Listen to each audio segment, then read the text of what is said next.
Welcome back to Sports Nerds in the Morning. I'm Caleb Posner. I'm Jake Berman. I'm Elon Berger. And I'm Dominic Stern.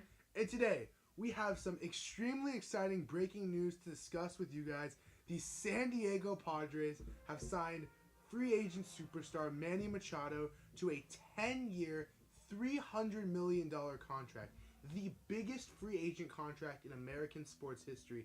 Jake, what do you think about this incredibly insane news? All right, one thing I will say is we saw it a little bit with Hosmer last year, but it's a shift in the front office's attitude. They see that they have this young core. They have the number one farm system in baseball, and now they're trusting these guys, one of the biggest superstars in the game. Well, I do think the contract is a little bit overkill. I really like the move.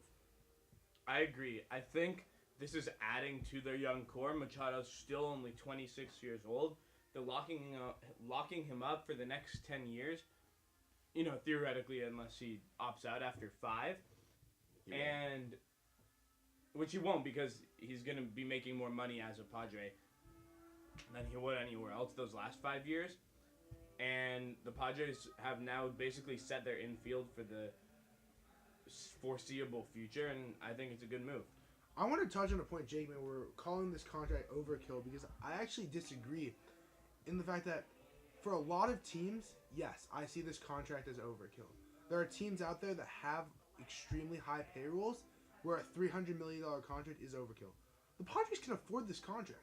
They still have a low payroll, even with signing Machado, which is why they're technically still in on Harper, which we don't really need to get into because they're not going to get Harper too. But I think this contract is very reasonable given the fact that they still have more payroll to play around with. You say that right now, but assuming that this core works out, which I think it will, considering just the sheer volume of prospects we have, we're going to have to lock these guys up eventually. You're right, eventually, but that's 5 or 6 years down the line with arbitration. Those big free agent contracts, and not everyone's going to pan out. They're not going to need to dole out all these different contracts. Hopefully Tatis becomes a guy that's a superstar where they will give him that contract eventually. But for the time being, for what we have now, I like the Machado contract going forward. Yeah, so I obviously am happy the Padres got better today by signing Manny Machado. Significantly better. Yes, and no one is going to deny that, except for the haters out there, the Yankee fans, Dodger fans, White Sox fans, Philly fans. Where are you at, Philly? But signing Harper in the next 24 hours, possibly. Whatever. But, yeah, speaking of Harper, I would have rather us sign Bryce Harper and Mike Moustakas and possibly, bolster up the outfield because there's a lot of inconsistency in the outfield, and then you get a cheaper third baseman that's still very good. Because, the Brewers signed Moustakas 1 year, $10 million contract. Very, very, very manageable contract for a player that's going to play good defense and hit the ball hard. Obviously, not going to complain about the Padres signing Manny Machado. It's a good sign from the ownership. They're invested in these young players, and Padres got better. I just wish we went a little bit of a different route. The thing is I understand your logic and I understand where you're coming from, but who's to say that Moustakas and Harper both want to come to San Diego? The Padres are doing the best they can. They wanted a free agent. They were fine with Harper or Machado. There was rumors about which one they preferred. The biggest need the Padres have is at third base, and they did not just fill that need today. They locked up that need with an all-star MVP candidate for the next at least 5 years if Machado doesn't opt out, 10 years going forward. They got significantly better, filled a need, and got someone who wanted to play in San Diego. Again, Moustakas and Harper, I'm not sure how much better that would have been. I think it could have been slightly better because you're getting 2 players. But who's to say that those guys wanted to sign with the Padres? And also, you're not filling a long-term need.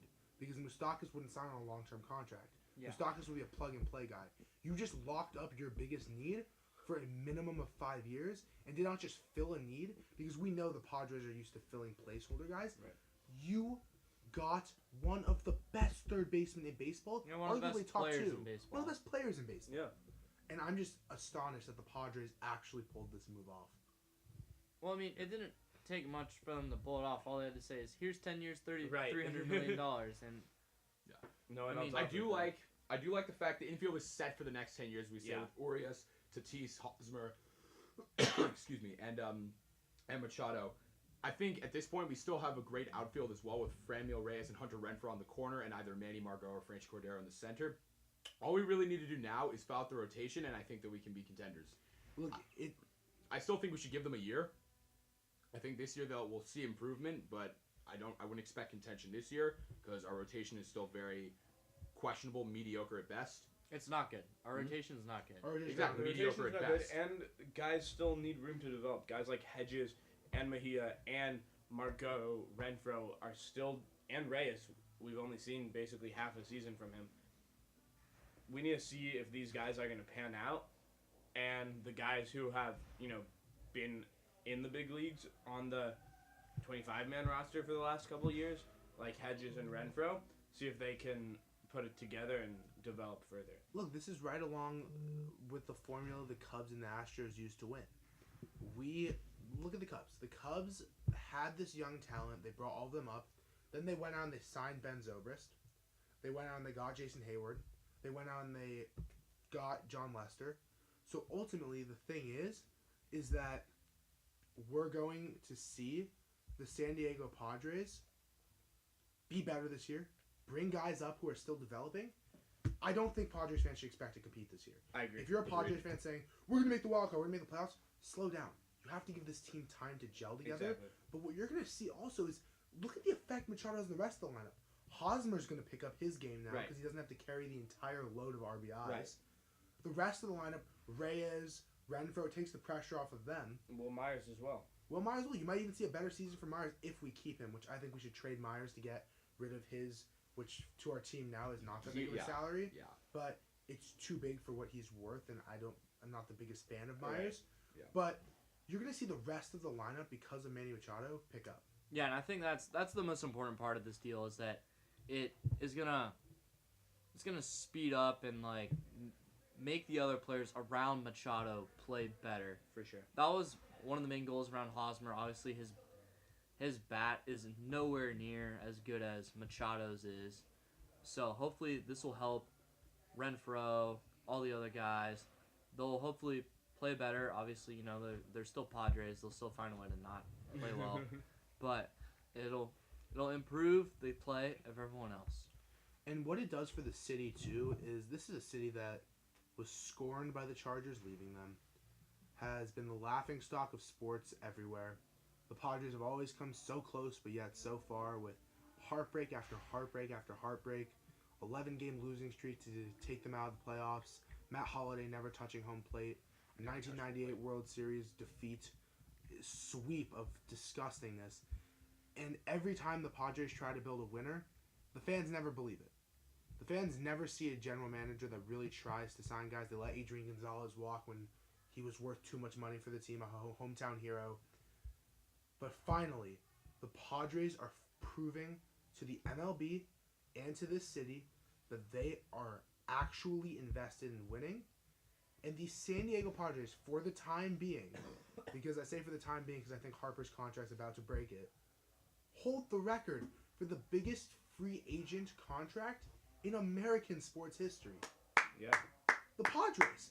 The team that's not willing to spend money on anyone. Right. Anyone. Just signed the biggest free agent contract in sports history. I saw the news this morning at 9:30 a.m. and I was in disbelief.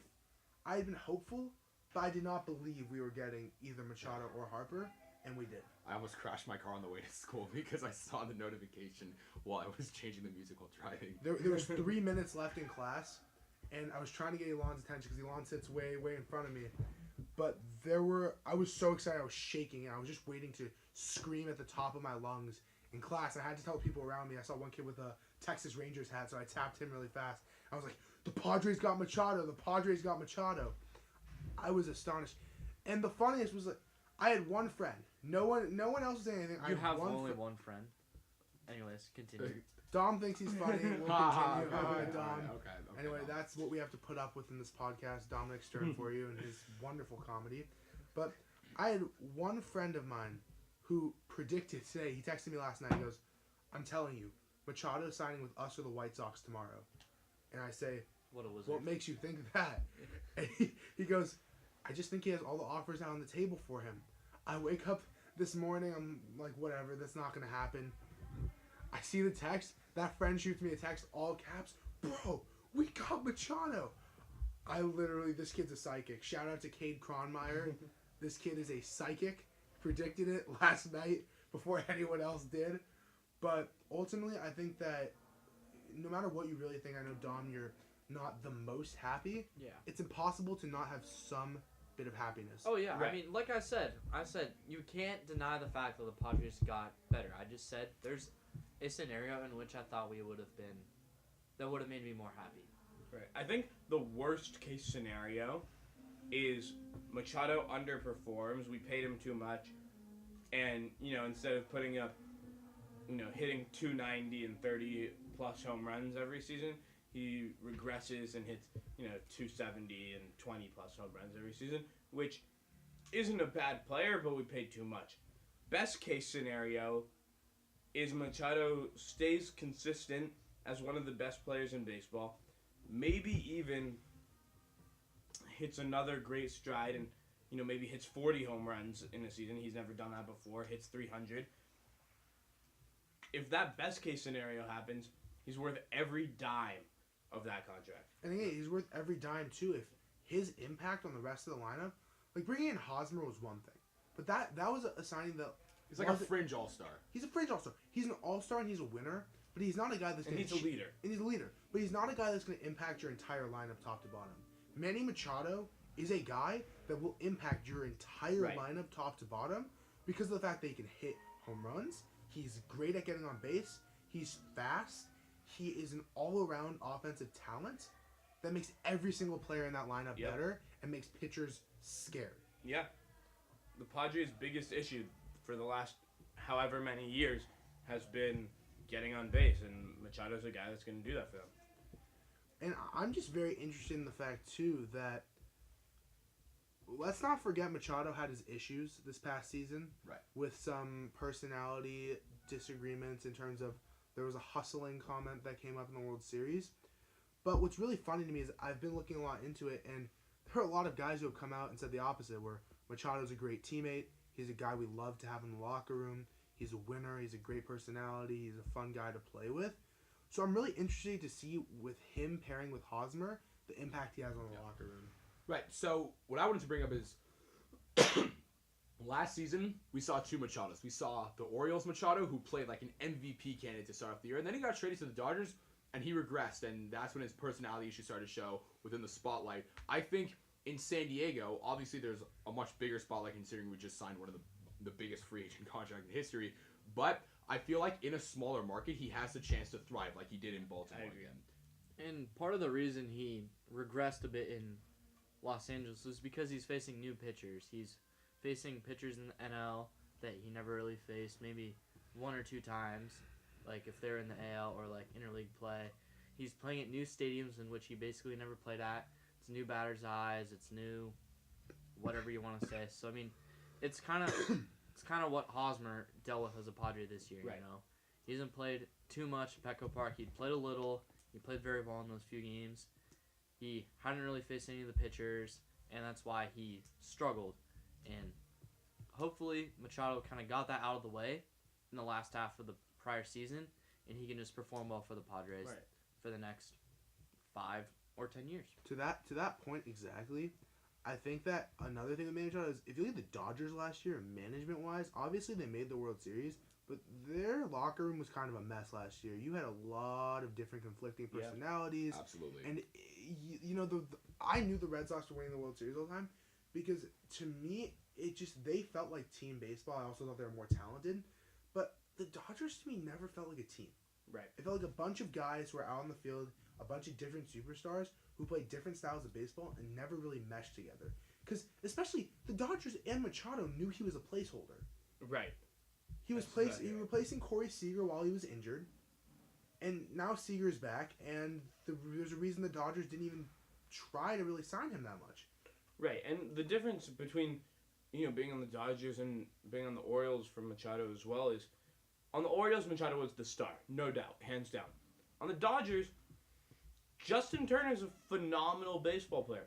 You can make an argument for him being a better hitter than Machado. I don't think you'd be right, but you can make an argument for it. I mean, if you look at his He's stats, a better contact hitter. If you look at his Machado. stats the past couple of years, you can make a very strong argument. Right. He's been a better contact hitter the last. He's also couple more of of a years. leader to the Dodgers. He's more of a leader To the Dodgers. Right. So Machado is on that team, kind of maybe playing second fiddle to Justin Turner, even though Justin Turner was injured for part of that time. In San Diego, Machado's going to be the star without a doubt, at least for now. Until Tatis comes up and starts winning MVP awards, obviously. That's not a Hopefully. that's not a too early prediction at all. At freezing cold takes. But I think Machado is going to be in an environment where he can thrive. I agree. He's gonna, like you said, he's gonna be the guy, and I think that's great for him. We're not talking about also another group that won today, which is the rest of the free agent market. Yeah, We Absolutely. were thinking that, all right, Machado's gonna end up settling for a $250 deal Yep. for 8 years. Harper's gonna have to settle a little bit too, and the rest of the free agents are gonna be screwed, and it's gonna be cold. You might see the offseason finally start to pick up Yeah. because Machado got paid, and other teams are gonna start having to cave. It's a great sign for Marwin Gonzalez, for Gio Gonzalez, for Bryce Harper, obviously, for Dallas Keuchel, for Craig Kimbrell. Machado set the market for star caliber players, and it's going to have an enormous effect on everyone else. So the Padres didn't just help their city, didn't just help their team. They happened to help the rest of the free agents in baseball get big paydays. And For sure. I still think that we're not done this offseason. I agree. Whether it comes to trading or signing more free agents, because we're still in the bottom half of the league in payroll. Obviously, we don't know the exact details on Machado's contract, like yearly, specifically this year. So once we figure out that, we can calculate the exact payroll. Either way, unless it's like $100 million, we're gonna be in the bottom half of the league. So we can still go out and get more guys, such as Gio Gonzalez, which we've all said we want Gio. Other position players, we could still go after Marwin, even though I feel like that's kind of worthless at this point. So I think a big thing that you mentioned there is the biggest thing the Padres need to do right now is obviously a part of their hot talent love is a lot of young arms. They have a lot of pitchers going forward that are looking to be stars, specifically Mackenzie Gore looking to be our ace going forward. But you need guys to pitch now. That's the formula. Right. Every one of the teams that's won the World Series in the past couple of years has gotten a guy that has performed extremely well. The Red Sox had Evaldi last year who stepped up, and that was pairing up with Chris Sale and David Price.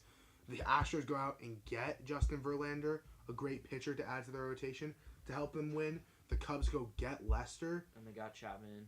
They got That's Chapman. bullpen, but anyway. So the Padres bullpen is good now. I think it could obviously use improvement, just as any bullpen can always use improvement. But I think the Padres really need to focus on creating a rotation that's actually sustainable for winning. Bartolo Colon. Listen, because we don't really have a veteran on the pitching squad right now. Obviously, as we've all said on this podcast today, is that the Padres aren't going to win this year. They're probably not going to make the playoffs. If they do, hey, we're like the Braves of last year. But we can go out, we can get a veteran pitcher who's been there before, he's been through rebuilds, and he'll eat up innings. That pitcher is Bartolo Colon. And I'm not saying this because he's big sexy. I'm saying this because, like, there's actual legitimate reasoning. We're talking about fake news. Like, even from a fake news perspective. Yes. From people who say that Bartolo isn't the greatest pitcher of all time. Yes. Right. Anyway, we've seen precedent for this as well. I believe it was 2 years ago when the Braves had a great farm system. To be fair, they didn't have like this big free agent signing, but they had these guys. They had these guys who were waiting in the wings to become stars, and they needed to fill out their rotation. They just needed guys to eat innings. So what did they do? They signed Bartolo and R.A. Dickey. And yeah, they weren't great, but it worked out for them. They did their job, and that's why I think Bartolo, R.A. Dickey retired, right? And Yeah, I and still think Bartolo would be a great signing. the thing is, a lot of pitchers have already signed. A lot of the free agent starting pitchers have signed. So I would see it more likely that we go trade for a pitcher. The pitchers that are really available, and it's not that deep of a class. Dallas Keuchel is the biggest name still on the market. Gio Gonzalez is the other big name. Clay Buchholz is still a free agent. He's not very impressive, though. James Shields. Nope, we are not bringing that man back to this. Dude, team. why not? I'm joking. Giovanni Gallardo is still available. And that really is Yeah. the big market. You have Mhm. Chris Tillman too, but Tillman's awful, so I Yeah. don't want him. So, what I want to see, go sign Gio Gonzalez to a 2-3 year contract. Yep. Maybe overpay him a little bit to have him come to San Diego, be that veteran guy. And then next year, because again, I don't think we're going to compete this year, either sign or trade for a really good starting pitcher. Because I think Mackenzie Gore's our ace. I think Joey Lucchesi is going to be a starter in this rotation moving forward. Dinelson Lamet. I think Dinelson Lamet, if he recovers from Anderson his injury, Espinoza. Dude, he's a wild card. So that's the thing is that the only person that we can say confirm that's not a wild card is Lucchesi. Yeah. Lucchesi is the only one who's proven that he can play good big league baseball. And Gore, if everything pans out, Gore should be a lefty ace. Absolutely. And let's not forget, we also just drafted Ryan Weavers last year, who was a trade piece and a top prospect as well. It's Ryan Exactly, yeah. Weathers. Weathers, my bad, I'm sorry. You know- Sorry, Dominic. Just a thought. Verlander's a free agent after 2019, correct? Yes. Yeah. Okay.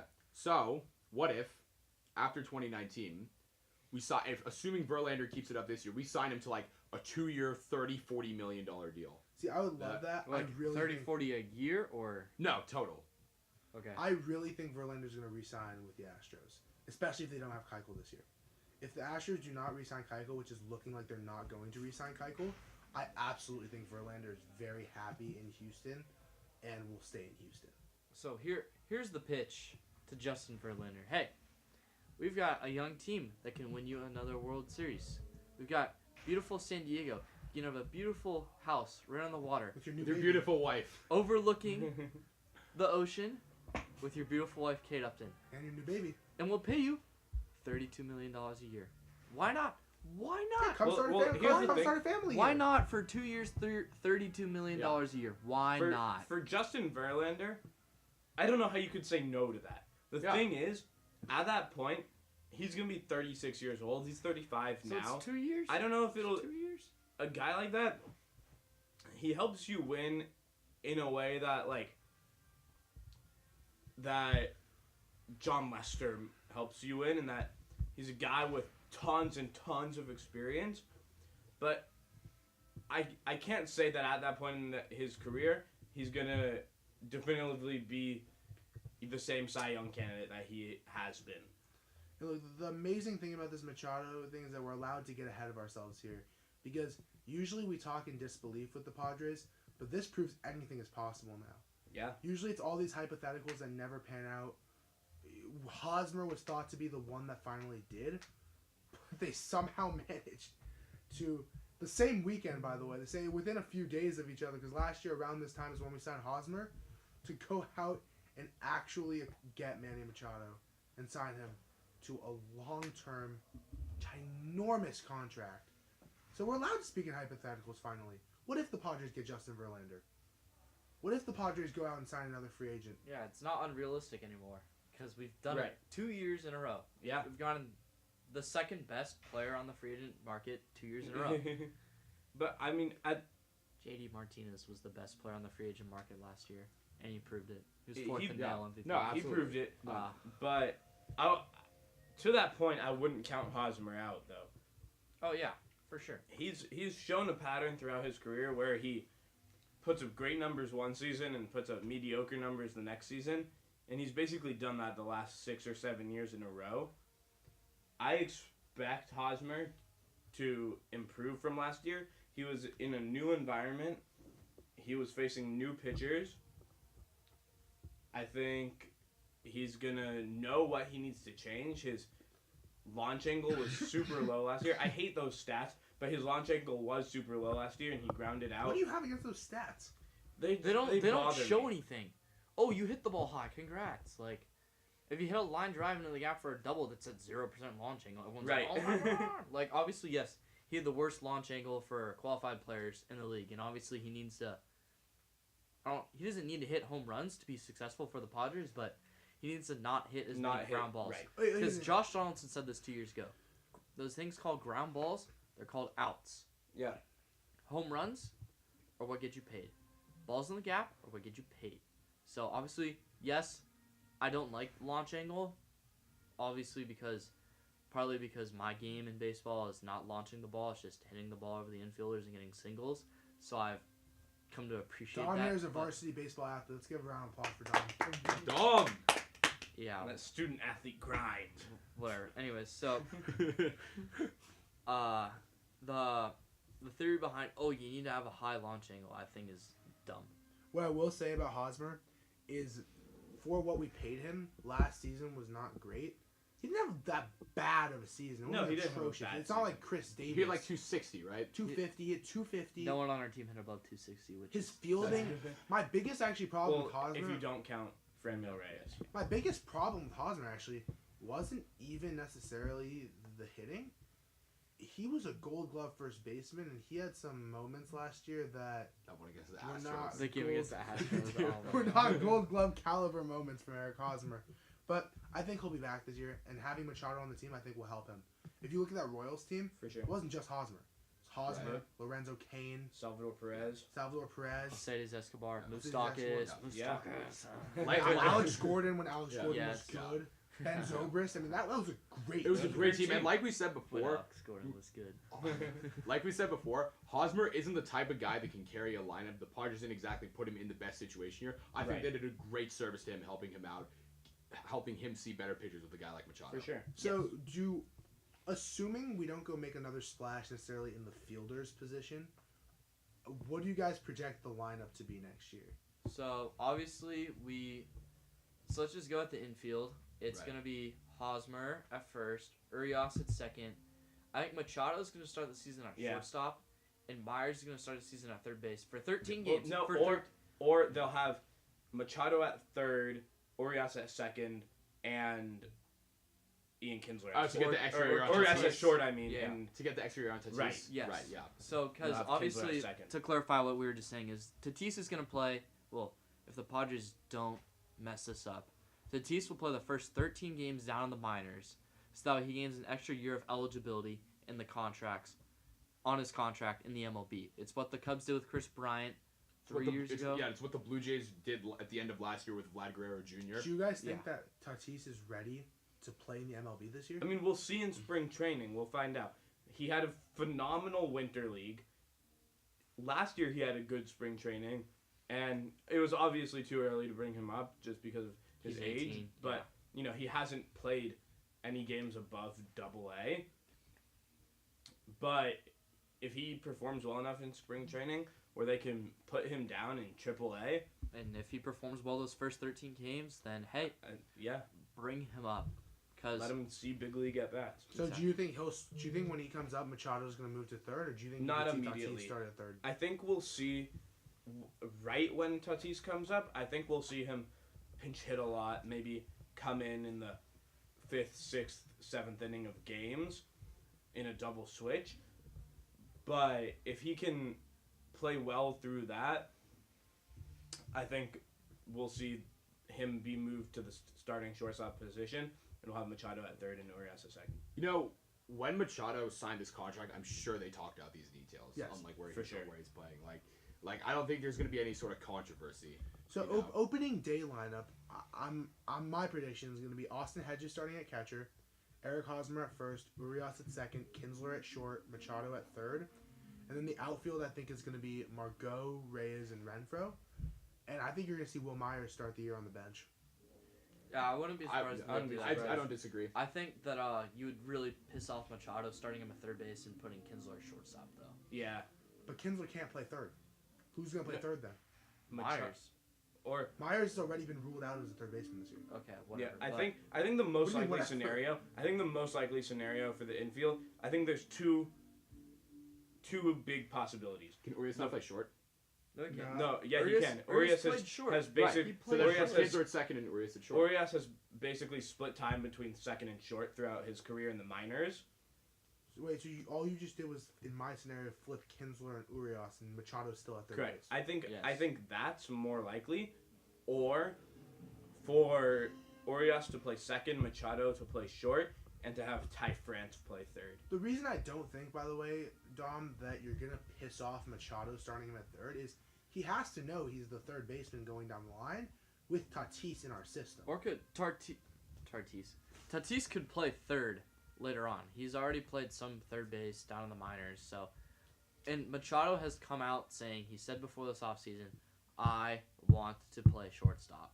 And obviously, I mean, unfortunate though. 'Cause He also he's- wanted $300 million, and we he's gave it to him. So yes. he'll do whatever he Machado's wants a to. far Yes. better fielder at third base than he is at That's not true. shortstop. It is. If Yeah, you it is. statistically, He's it's a true. Gold Glove third baseman. He's also Short. a Gold Glove shortstop. He's never had time in his career to really. yeah, he couldn't win a Gold Glove at shortstop this year because he played in 2 different leagues. Right. No, I know, but what I'm saying is he's a better third baseman. He's had more time there. Yeah. I think it's And- equal, which is Yeah, I think it's the Marlon Gonzalez situation too, which is Gonzalez plays in the outfield, but he's a better shortstop. So I think he's a Gold Glove at third. I also think he's a Gold Glove at short. Yeah, and so I mean Have the Padres ruled out re-signing Freddie Galvis? I mean, I think so. I think so too, but I wouldn't be opposed to just signing Galvis again. And if we sign him to a 1-year contract, we can put him at short, Machado at third, Urias at second, and then give Tatis more time in AAA, and then once he's developed, we can bring him up and trade Galvis if he's playing, or just cut him because he won't be on a big contract. Right. Yeah. I think signing Ian Kinsler almost ruled out signing Freddie Galvis. I agree. Because they know Urias can play short. So if they just need guys to fill up the center, they'll put Urias as short and Kinsler as by the way, that Kinsler signing, I want to go back to that. When we didn't have Machado, yeah, I questioned it. But now looking back, it's a great Right. signing. Kim's a veteran guy, 2 years, Yes. like 2 years, It's $8 another- million. Yeah, Yeah. it's another leadership contract. And like, it's 2 years, $8 million. He's still their fourth highest played player. Sorry, I just came across a statistic. This is kind of off topic, but last year, Manny Machado hit 37 home runs. Over the last 3 years combined, Padres shortstops have hit 37 home runs.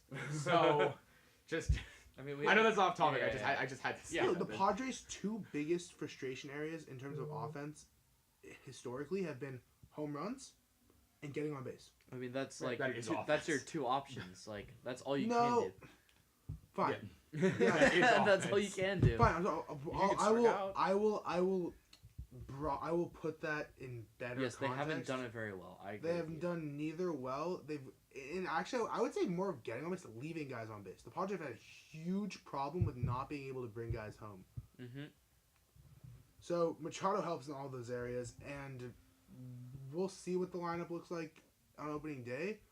But I think at this point we can just all agree that the San Diego Padres proved they want to win, got significantly better today, and Manny Machado, you can go pop a bottle of champagne because you just got paid. Okay. Yep. By the way, back to the shortstop point. This is from July, so I don't know if he improved while he was with the Dodgers. Honestly, doubt it because He didn't. regressed with the He Dodgers. played. He played But, better on the Orioles. With the Dodgers. Like during as of July 2nd, 2018, Machado had the worst defensive WAR of any shortstop in the MLB.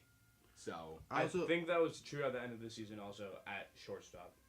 but I also think that that's because he has not been given the chance to play extended time at shortstop. I mean, he just did.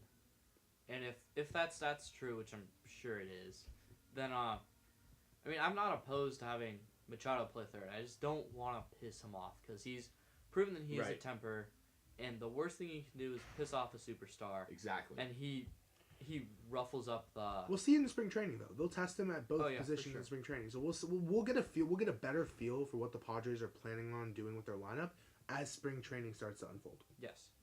For sure. Absolutely. At this point, as I said before, Padres got better. Padres. Sorry about that. Sorry, Jake had a little moment there. Anyway, Padres got better. Machado got paid, and the city of San Diego can celebrate tonight because we finally have a team that wants to win. So thank you for listening to Sports Nerds in the Morning, our special Manny Machado edition. We'll catch you next time with some more sports news in the morning. I mean, thank you for listening. Thank you guys. Thank you. Go Padres.